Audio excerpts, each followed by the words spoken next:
नमस्कार किसान साथियों। आपका अपना युवा साथी मैं राजू राम राठौड़, जैविक किसान, जोधपुर तहसील बिलाड़ा से।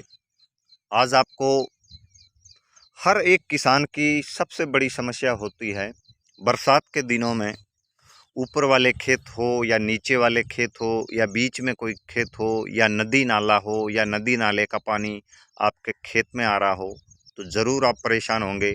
बरसात का पानी आपके खेत में भर जाता हो और जैसे कि एक किसान भाई के खेत में हम आए हैं और यहाँ कपास की फसल लगी है, तो इन्होंने हमें यहाँ इसलिए बुलाया कि इनके ये दो खेत हैं। आप देख रहे हैं, ये ऊपर का खेत है, ये नीचे का खेत है। अब दोनों खेत में कपास लगी और इसका पानी, इस खेत का पानी अगर निकालें तो इसमें और ज़्यादा नुकसान कर जाए। तो अब इनके सामने ये दुविधा है कि इसको पानी को ज़मीन के अंदर कैसे डालें।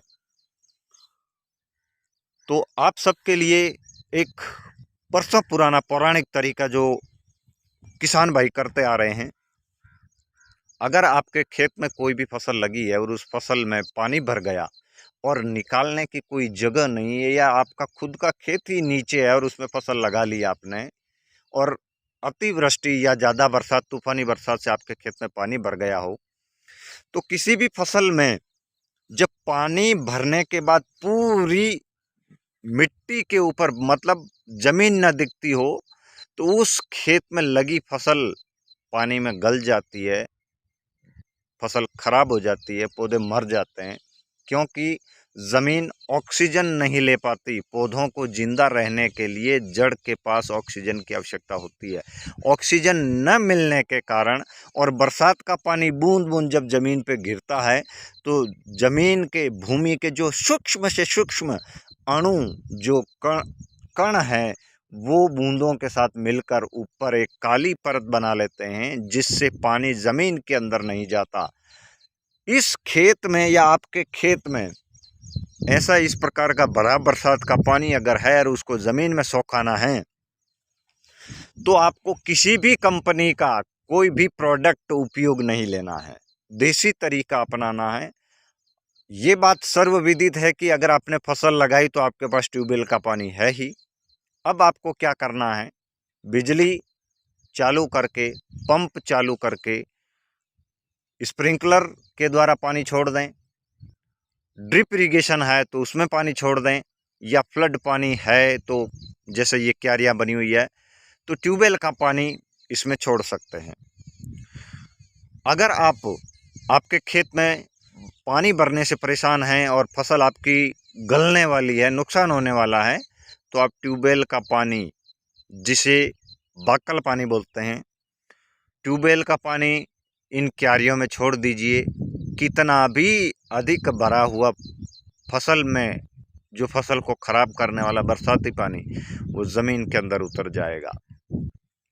और किसान साथियों बता दूं, अगर आप इस बरसात के पानी को और अधिक ज़मीन में सोखाने के लिए प्रयत्न करना चाहें, तो आप भारी मात्रा में वेस्ट डीकम्पोजर, जो ट्यूबवेल का पानी आप खेत में देते हैं, उस पानी के साथ वेस्ट डीकम्पोजर बहा दें।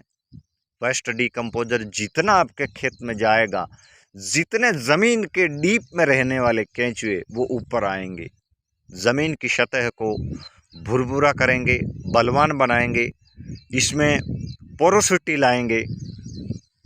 तो आपसे मेरा आग्रह निवेदन यही है कि अगर आपके खेत में बरसात का पानी भर गया और आपका खेत निचले इलाके में है, तो उस बरसात के पानी को ज़मीन में सोखाने के लिए आप ट्यूबवेल का पानी छोड़ दें।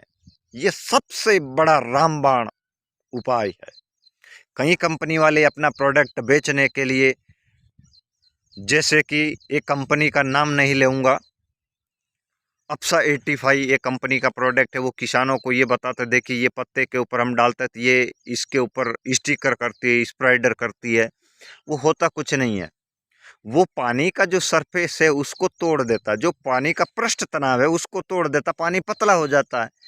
वैसे ही वो पत्ती के अंदर, पत्ती के ऊपर फैल जाता है। बाकी उस प्रोडक्ट के अंदर गुण ऐसा कुछ नहीं है कि वो उसके ऊपर चिपकाए या पत्तियों के अंदर पानी भी पतला हो जाता है तो पत्तियों के अंदर तक चला जाता है। ऐसा ही प्रयोग करना है तो आप देसी शैम्पू इस्तेमाल कर लीजिए, उससे भी तो पानी पतला हो जाता है। अगर जानकारी अच्छी लगी तो औरों तक पहुंचाइए। धन्यवाद।